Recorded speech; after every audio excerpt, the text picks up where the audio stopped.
నీ హృదయంలో ఆ చిన్న ప్రేరేపణకు నువ్వు లోపడు. Accede to that inner nudge in your heart.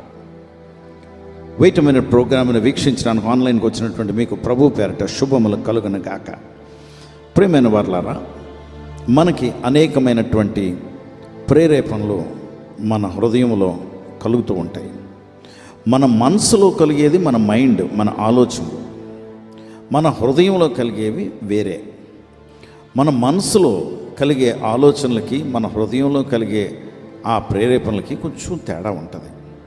మన హృదయము రక్షింపబడిన వ్యక్తివైతే దేవుని విషయాలను ప్రేరేపణగా కలుగుతూ ఉంటాయి. మన మనసు లౌకిక విషయాలు, శరీర సంబంధమైన విషయాలు, ఈ లోకంలో ఉన్నటువంటి విషయాలు, వాటిని గురించి ఎక్కువ పట్టింపులు ఉంటాయి. ఇంకా పోతే మనసు వదిలే, ఇప్పుడెందుకు, నువ్వు అలసిపోయి ఉన్నావు, నువ్వు చేయలేవు అని నిన్ను నీ హృదయం, నీ శరీరం ద్వారా నీకు ఆటంకాలు కలుగు చేస్తుంటుంది. అందుకే కీర్తనకారుడు 27వ అధ్యాయము 8వ వచనంలో, నీవు నా ముఖమును వెతుకుడి, అంటే ఇంగ్లీష్ ట్రాన్స్లేషన్లో చెప్తున్నాను, నా ముఖమును వెతుకుడి అని చెప్పగా, నేను నిన్ను వెతుకుతూ ఉన్నాను అని నా హృదయము నీతో చెప్పగా అనే మాట ఉంటుంది. అంటే నన్ను వెతుకు అని ఆ హృదయంలో ప్రేరేపణ కలుగు చేసింది ఎవరు? దేవుడు. ఇప్పుడు కీర్తనాకారుడు అంటున్నాడు, నువ్వు నాకు ప్రేరేపణ కలుగు చేసావు కనుక నేను లోబడి నేను నిన్ను వెతుకుతున్నాను ప్రభా అని తన హృదయము దేవునితో చెప్తున్నది అని తను మాట్లాడుతున్నాడు. అంటే ఆయన ప్రేరేపించినప్పుడు మనం లోబడుతున్నామా? ఆయన మాట్లాడాలని, ముచ్చటించాలని, మనతో సహవాసం చేయాలని, దట్ ఇన్నర్ నడ్జ్,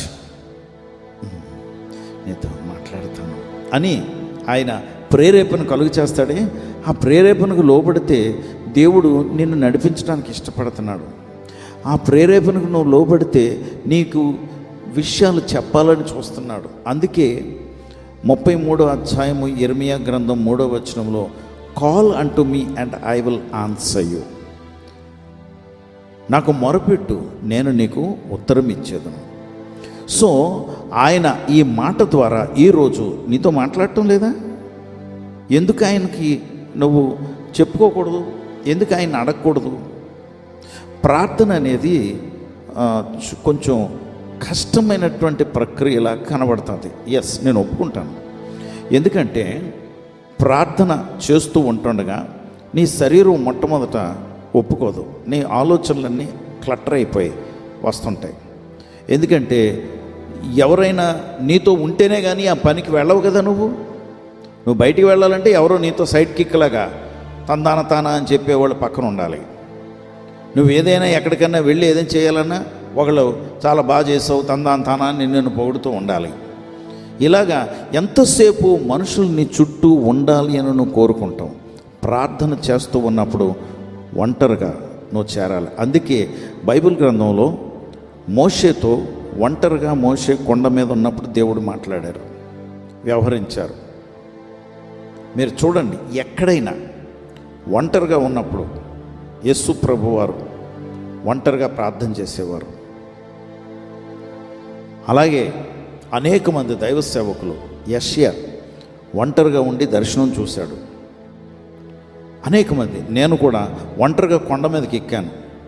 అక్కడ నేను ప్రార్థన చేస్తూ, నేను విచిత్రమైన ప్రార్థన అనుకోండి, ప్రభా నేను చచ్చిపోతానని ప్రార్థన చేశాను. ఎందుకంటే నేను ప్రయత్నించినటువంటి, అన్వేషించినటువంటి దేవుళ్ళు, దేవతలుగా పిలువబడిన వారు ఎవరూ నాకు జవాబులు ఇవ్వలేదు కనుక ఆఖరున ఏదో చేతకారైనటువంటి చావు చచ్చాడు, ఈయనేం చేస్తాడులే అనుకుంటూ నేను వెళ్ళి ప్రార్థన చేస్తే ఆయన జవాబు ఇచ్చాడు, నా కుమారుడా నువ్వు చనిపోనక్కర్లేదు. అంటే ఆ ప్రేరేపణ, that nudge in the heart ఆయనే కలుగు చేశాడు. ఈరోజు నీకు ఆ ప్రేరేపణ కలుగుతుంది కదా, ఎన్ని మార్లో. అందుకే గెట్ అలోన్ విత్ గాడ్, దేవునితో ఒంటరిగా గడపటం నేర్చుకో. నలుగురితో ప్రార్థన చేయాలని కోరుకుంటాము, నలుగురు నీతో ఉండాలని కోరుకుంటాం. God wants to be alone with you. దేవుడు నీతో ఒంటరిగా వ్యవహరించాలని, మాట్లాడాలని కోరుకుంటున్నారు. వద్దామా దేవుడి దగ్గరికి? ప్రార్థన చేస్తాను. పరిశుద్ధుడా ప్రభా, నీ బిడ్డలకు నాయన నువ్వు ఆ ప్రేరేపణ కలుగు చేసి వాళ్ళతో మాట్లాడాలని కోరుకుంటున్నావు. ఎవరైతే ఆ ప్రేరేపణకు లోబడతారో వారితో నువ్వు మాట్లాడతావు. నాతో మాట్లాడావు. ఇప్పటికీ కూడా నాయన నాకు నీతో నేను ఎక్కువ సమయం గడపాలని నాకు ఇష్టం ప్రభా. అందుకే నాయన దినానికి 6, 7, 8, 9, 10 గంటలు అలాగా నీతో ఒంటరిగా గడపటానికి నేను ఇష్టపడుతున్నాను. ఎందుకంటే ప్రభా, నీ ముఖము చూస్తూ నీతో నేను ఒంటరిగా గడుపుతుంటే ప్రభా, ఇది ఎంత అద్భుతమైనటువంటి విషయం.